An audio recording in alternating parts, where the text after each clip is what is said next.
Please do subscribe, hit the bell icon, get the notification. भूगोल सार में आप लोगों का स्वागत है। पहला पॉइंट हम लोग देखते हैं। पहला पॉइंट है कि सरदार सरोवर परियोजना से लाभ लेने वाले राज्यों का नाम बताना है। तो गुजरात है, महाराष्ट्र है, मध्य प्रदेश है, राजस्थान है। अगला है सरदार सरोवर बांध बनाया जा रहा है, किस नदी पर बनाया जा रहा है? नर्मदा नदी पर। सरदार सरोवर से सबसे अधिक लाभ किस राज्य को मिलेगा? गुजरात को मिलेगा। सरदार सरोवर परियोजना के विरोध में कौन मुख्यतः रहा था? मेधा पाटेकर। बरंगी, ओंकेश्वर, इंदिरा सागर एवं बाण सागर बांधों में वह बांध जो नर्मदा नदी पर नहीं है वो है बाण सागर। इंदिरा सागर बांध स्थित है नर्मदा नदी पर। मध्य प्रदेश का हरसूद कस्बा जलमग्न हुआ किसके कारण? इंदिरा सागर जलाशय के कारण। ओंकारेश्वर परियोजना संबंध है किससे? नर्मदा नदी से। नर्मदा बचाओ आंदोलन जिस बांध की ऊंचाई बढ़ाने के निर्णय का विरोध कर रहा था, किस बांध की ऊंचाई का? सरदार सरोवर। भाखड़ा नागल एक संयुक्त परियोजना है किसकी? हरियाणा, पंजाब और राजस्थान की। भाखड़ा नागल बांध किस नदी पर बनाया जा रहा है? तो सतलज नदी पर बनाया जा रहा है। भारत का सबसे पुराना जल शक्ति उत्पादन केंद्र कौन है? तो शिव समुद्रम है। शिव समुद्रम जल विद्युत परियोजना स्थित है कहाँ पर? कर्नाटक में। कावेरी जल के बंटवारे के लिए राज्यों के मध्य विवाद है, तो तमिलनाडु, कर्नाटक, केरल और पांडिचेरी। नागार्जुन सागर परियोजना अवस्थित है कृष्णा नदी पर अवस्थित है।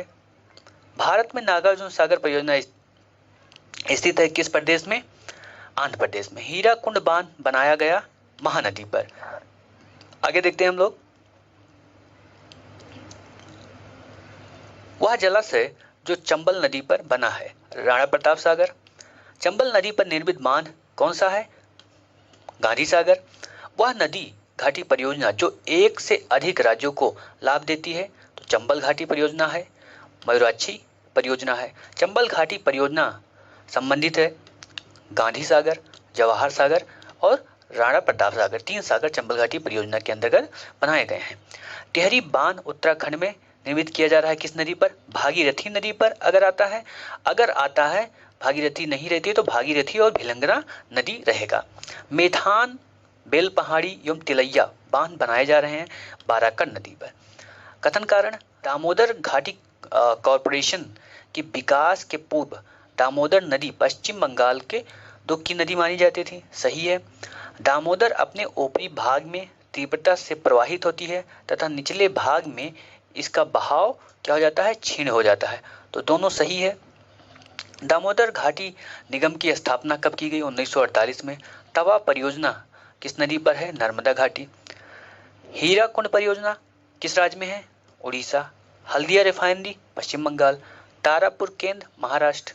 कुद्रेमुख पहाड़िया कर्नाटक। आगे देखते हैं हिमाचल प्रदेश। क्या हिमाचल प्रदेश बांध अब सतलज नदी पर बनाया जा रहा है? इस बांध को बनाने का उद्देश्य क्या है? तो भाखड़ा नागल बांध में क्या करना है? तलछट को रोकना है। वह परियोजना जो भारत ने भूटान के सहयोग से बनाई है, चुक्का बांध परियोजना। भाखड़ा नागल परियोजना किस नदी पर है? सतलज पर है। हीराकुंड महानदी पर। इडुक्की, पेरियार, नागार्जुन, कृष्णा। तमिलनाडु, आंध्र प्रदेश तथा कर्नाटक की संयुक्त परियोजना है तेलुगु गंगा परियोजना। तेलुगु गंगा परियोजना से पेयजल प्राप्त होगा किसे? मद्रास को। बहुउद्देशीय नदी घाटी परियोजना को आधुनिक भारत का मंदिर किसने कहा था? तो जवाहरलाल नेहरू ने कहा था। कावेरी, कावेरी पर कौन सा बांध है? मेट्टूर बांध है। कृष्णा नदी पर अलमट्टी बांध है। नर्मदा नदी पर सरदार सरोवर बांध है। चंबल पर गांधी सागर है। बेतवा नदी पर माता टीला है और ताप्ती पर काकरा पारा है। मेट्टूर बांध किस प्रदेश में है? तमिलनाडु में। अलमट्टी बांध किस पर है? कृष्णा नदी पर। मयूराक्षी और किस प्रदेश में है? पश्चिम बंगाल। नागार्जुन सागर आंध्र प्रदेश। हीराकुंड उड़ीसा। इडुक्की, इडुक्की, पेरियार, माता टीला, बेतवा, नागार्जुन सागर, कृष्णा, पोचमपाद, गोदावरी। शिव समुद्रम, शिव समुद्र कहाँ पर है? ये कावेरी पर है। नागार्जुन सागर कृष्णा पर। जायकवाड़ी गोदावरी। टिहरी भागीरथी। कालपोंग जल विद्युत परियोजना है। कहाँ पर? अंडमान निकोबार द्वीप समूह में। भारत में सबसे पुराना जल विद्युत स्टेशन सिद्रबाग में है। भारत में प्रथम जल संयंत्र की स्थापना कहाँ की गई? दार्जिलिंग में की गई थी। फरक्का कहाँ पर है? फरक्का बांध पश्चिम बंगाल में। घाट प्रभा बांध कहाँ है? कर्नाटक में। हीराकुंड कह सकते हैं परियोजना कहाँ है? उड़ीसा में। और काकरापार गुजरात में। आगे देखते हैं आगे क्या क्वेश्चन है। आगे क्वेश्चन सुमेलित करना है। रिहंद, क्या? रिहंद। तो रिहंद कहाँ पर है? उत्तर प्रदेश में। उकई कहाँ पर है? गुजरात में। कोयना कहाँ पर है? महाराष्ट्र में। अब गोविंद सागर कहाँ पर है या किस नदी पर आप कह सकते हैं? तो सतलज पर है। कोलरू झील कृष्णा और गोदावरी के द्वाब क्षेत्र में। उकई जलाशय ताप्ती में। बूलर झील झेलम में।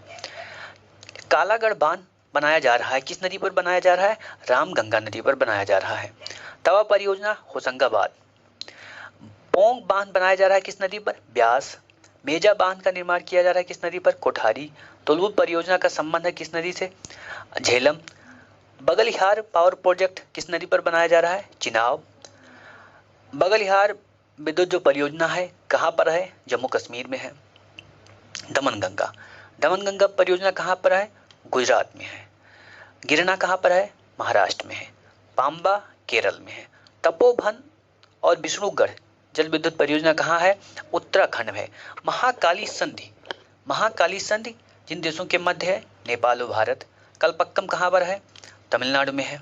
राणा प्रताप सागर कहाँ है? राजस्थान में है। नरौरा परियोजना कहाँ है? नरौरा कह सकते हैं, स्थान कहाँ पर है ऐसा कहिए, उत्तर प्रदेश। तारापुर कहाँ पर है? महाराष्ट्र में। मीठे पानी की कल्पसर परियोजना गुजरात की है। वह राज्य जहां सुइल नदी परियोजना स्थित है, हिमाचल प्रदेश। तीस्ता लो डैम प्रोजेक्ट कहाँ प्रस्तावित है? पश्चिम बंगाल में। तीस्ता जल विद्युत परियोजना, क्या? तीस्ता जल विद्युत परियोजना सिक्किम में।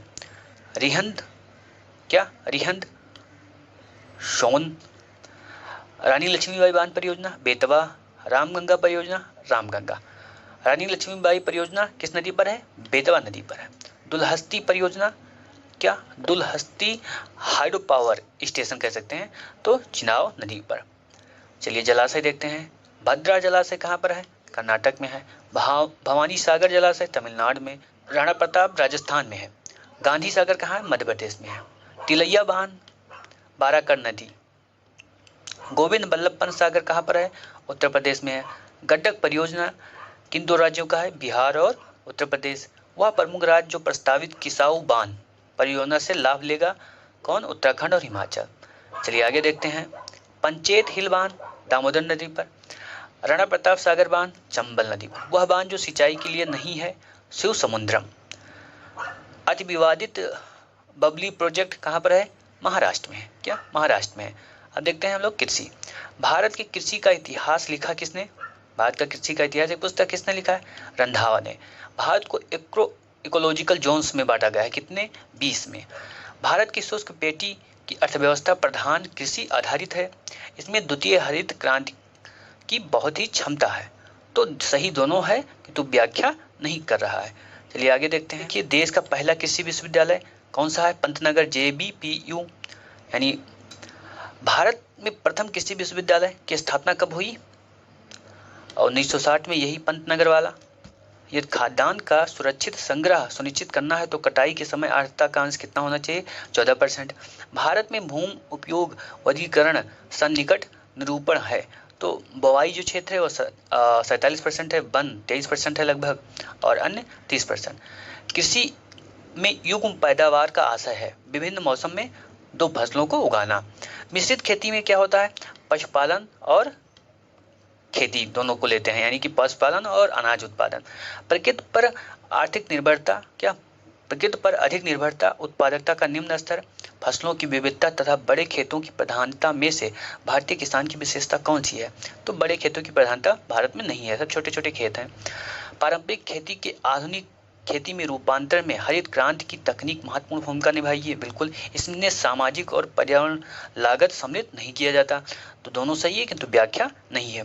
जनसंख्या का दबाव, प्रचंड बेरोजगारी, सरकारी कृषि एवं भूजोत का आकार में से एक भारतीय कृषि की निम्न उत्पादकता का कारण नहीं है तो सहकारी कृषि नहीं है। भारत में चालू जोतों का सबसे बड़ा आकार कहाँ पर है? तो आपको राजस्थान में मिलेगा। क्या राजस्थान में? भारत में कृषि को समझा जाता है जीविका उपार्जन का साधन। भारतीय कृषि के संदर्भ में सही कथन।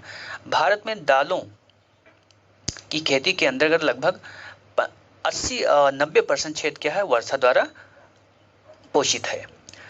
भारत में रासायनिक उर्वरक के दो बड़े उपभोक्ता। भारत में रासायनिक उर्वरकों के दो बड़े उपभोक्ता उत्तर प्रदेश और आंध्र प्रदेश। नई सुधारी गई ऊसर में हरी खाद के लिए उपयुक्त कौन सा है? ढेंचा है। क्या? ढेंचा है। सनई, ढेंचा, बोड़ा तथा ग्वार जैसी हरी खाद वाली फसलों में से नाइट्रोजन की सर्वाधिक मात्रा किसमें मिलता है? बोड़ा से। संतुलित उर्वरक प्रयोग के लिए क्या संतुलित उर्वरक प्रयोग किए जाते हैं? अब संतुलित उर्वरक प्रयोग करेंगे तो क्या होगा? आपकी उत्पादकता बढ़ेगी, खाद की गुणवत्ता बढ़ेगी, भूमि की उत्पादकता बढ़ेगी और उन्नत फसल पैदा होगा। चलिए आगे देखते हैं। केरल, तमिलनाडु तट, तेलंगाना तथा विदर्भ में से दक्षिण भारत में उच्च कृषि उत्पादकता क्षेत्र कौन है? तो तमिलनाडु तट है। पुनर्भरण योग्य भौम जल संसाधन में सबसे संपन्न राज्य कौन है? उत्तर प्रदेश है। भारत में ठेकेदारी कृषि को लागू करने का अग्रणी राज्य कौन है? पंजाब है। हरित खेती में सन्निहित है, यानी हरित खेती से कहते सकते हैं संबंधित है।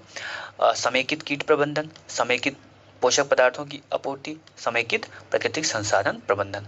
भारत कृषि पर वैश्वीकरण का क्या क्या प्रभाव है? अंतर्राष्ट्रीय व्यापार, अंतर्राष्ट्रीय बाजार तक किसानों की क्या है? पहुंच हुई है।